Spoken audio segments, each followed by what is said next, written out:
जिन बच्चों को क्लासरूम में बैठ करके बाबा साहब के सपनों को पूरा करना था, जिन बच्चों को क्लासरूम में बैठ करके एपीजे अब्दुल कलाम साहब के भारत को सिरमौर बनाने के सपनों को पूरा करना था, उन बच्चों को बंधक बना दिया गया लाइब्रेरी में। और पेरेंट्स सड़कों पर उतर करके आंदोलन करने पर मजबूर हो गए। आखिर पूरा देश जानता है कि क्यों भारतीय जनता पार्टी की सरकार शिक्षा से इतना नफरत करती है। दोस्तों नमस्कार, आप सभी को मेरे नए यूट्यूब चैनल में हार्दिक स्वागत है।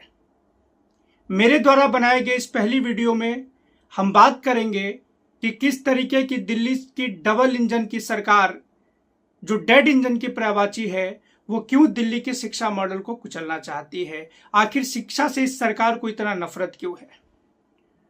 मित्रों, शिक्षा किसी भी राष्ट्र की प्रगति की नींव होती है।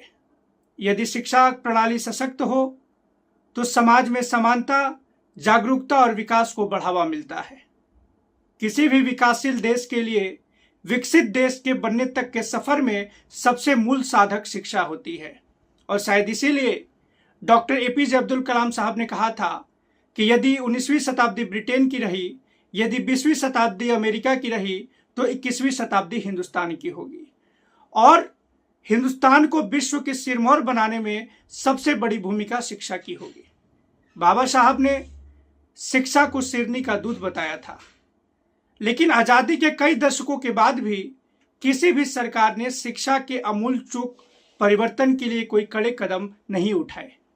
और इसके सबसे बड़ी प्रमाण 2009 में भारत के द्वारा अंतर्राष्ट्रीय छात्र मूल्यांकन कार्यक्रम में हिस्सेदारी की है, जिस कार्यक्रम के तहत यह पता चलता है कि 15 वर्ष के बच्चों में शिक्षा की प्रगति का क्या रिपोर्ट है। और कुल 74 देशों में भारत का रैंक 72वें नंबर पर था। शिक्षा की वार्षिक रिपोर्ट यह बताती है कि 5वीं कक्षा के बच्चे दूसरी कक्षा के मूल पाठ्यक्रमों को भी पढ़ने में असक्षम हैं। जिस वक्त इस देश में सरकारी स्कूलों के हालात खराब थे, जिस वक्त देश के सरकारी और प्राइवेट स्कूलों के शिक्षा का हालात खराब था, उस वक्त दिल्ली में एक सरकार आई जिस सरकार ने एक शिक्षा का मॉडल स्थापित किया। जिस वक्त प्राइवेट स्कूलों को शिक्षा के क्षेत्र में व्यापारीकरण का कारण माना जाता था, उस वक्त दिल्ली की सरकार ने ऐसे शिक्षा माफियाओं पर नकल कसने का काम किया। और 2015 में एक शिक्षा के मॉडल की स्थापना हुई, जिस मॉडल की चर्चा हिंदुस्तान ही नहीं बल्कि पूरी दुनिया में हो रही थी। जिस वक्त देश के कई राज्यों में सरकारी स्कूलों की मूल सुविधा नहीं था, उस वक्त दिल्ली के कई बड़े बड़े परिवर्तन हो रहे थे। जिस वक्त इस देश के कई राज्यों में शिक्षकों की कमी थी, उस वक्त दिल्ली की सरकारी स्कूलों के शिक्षकों को ट्रेनिंग के लिए विदेशों में भेजा जाता था।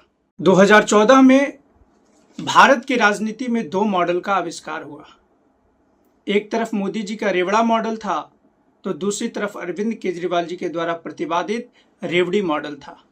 और उस रेवड़ी मॉडल के सबसे बड़ा मॉडल शिक्षा का मॉडल था।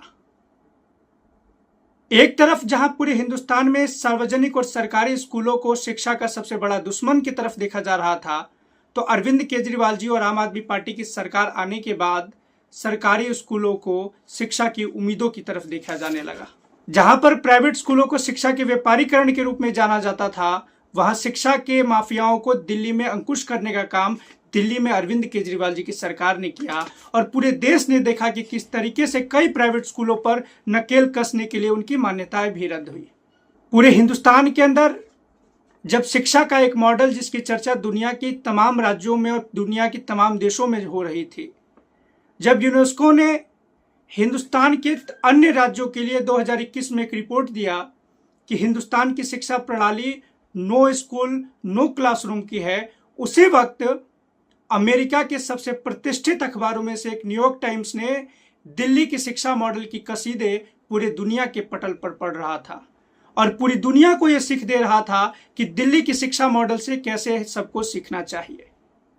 जिस शिक्षा मॉडल को फिनलैंड के आधार पर शिक्षा के क्षेत्र में स्थापित किया गया, जिस शिक्षा मॉडल की चर्चा यूएन तक हुई, आखिर दिल्ली की नई नवेली सरकार इस शिक्षा मॉडल को क्यों कुचलना चाहती है। पूरे हिंदुस्तान ने देखा कि शौचालय के मॉडल वाली सरकार को भी मोदी जी को नकली टेंट के स्कूल में जाना पड़ा, क्योंकि अरविंद केजरीवाल जी ने इस देश की राजनीति में शिक्षा के अमूल चूक सुविधाओं को स्थापित करने का काम किया था।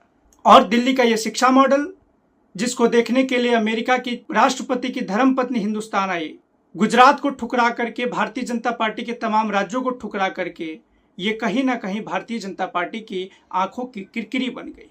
और पूरे देश ने देखा कि किस तरीके से इन मॉडल को कुचलने के लिए दिल्ली विधानसभा चुनाव में लोकतंत्र की सरेआम हत्या किया गया। डेमोक्रेसी पर मोदी क्रेसी को हावी किया गया। डेमोक्रेसी को खत्म करके दिल्ली में मोदी क्रेसी को स्थापित किया गया अधिकारियों के द्वारा, और केवल दिल्ली के शिक्षा मॉडल को चौपट करने के लिए। और सरकार बनने के बाद उस शिक्षा मॉडल को चौपट करने के लिए सबसे पहले रेखा गुप्ता की सरकार ने दिल्ली की शिक्षा बजट पर सबसे बड़ा प्रहार किया, और जो 25% की शिक्षा का बजट था दिल्ली में, उस बजट को 19% का किया, जो कि 10 वर्षों में दिल्ली की राजनीतिक इतिहास में पहली बार ऐसा हुआ कि दिल्ली का शिक्षा बजट 20% से भी कम रहा हो। उसके बाद भारतीय जनता पार्टी ने अपने मित्रों को, जो शिक्षा माफिया थे, जिनको 10 साल से दिल्ली की आम आदमी पार्टी की सरकार ने अपने कब्जे में और काबू में करने का काम किया था, जो 10 साल से तड़प रहे थे पैसों को लूटने के लिए, शिक्षा को व्यापारीकरण करने के लिए, उनको बीजेपी की सरकार ने खुलेआम बाजारों में छोड़ दिया। जिन बच्चों को क्लासरूम में बैठ करके बाबा साहब के सपनों को पूरा करना था, जिन बच्चों को क्लासरूम में बैठ करके एपीजे अब्दुल कलाम साहब के भारत को सिरमौर बनाने के सपनों को पूरा करना था, उन बच्चों को बंधक बना दिया गया लाइब्रेरी में, और पेरेंट्स सड़कों पर उतर करके आंदोलन करने पर मजबूर हो गए। पूरे देश ने देखा कि किस तरीके से स्कूल के प्रबंधकों ने साफ साफ कहा कि हम फीस बढ़ाएंगे, आपको जो करना है आप कर लो, क्योंकि हम 10 साल से हमने फीस नहीं बढ़ाया है। आखिर पूरा देश जानता है कि क्यों भारतीय जनता पार्टी की सरकार शिक्षा से इतना नफरत करती है। जब पूरे देश में 2014 में मंदिर, मस्जिद, कब्रिस्तान, हिंदू मुस्लिम पाकिस्तान के आधार पर राजनीति चल रही थी, उस वक्त अरविंद केजरीवाल जी ने शिक्षा की राजनीति के मॉडल को पूरे देश में रखा। लेकिन भारतीय जनता पार्टी की सरकार और मोदी जी इस शिक्षा के मॉडल को कुचलना चाहते हैं, क्योंकि उनको दिल्ली की जनता की जेब से नफरत है। ये दिल्ली की जनता की जेब को काटना चाहते हैं, और इसीलिए दिल्ली की शिक्षा मॉडल को कुचलने के लिए सरकारी स्कूलों की शिक्षा का बजट घटाया और प्राइवेट स्कूलों की शिक्षा के माफियाओं को सक्रिय कर दिया।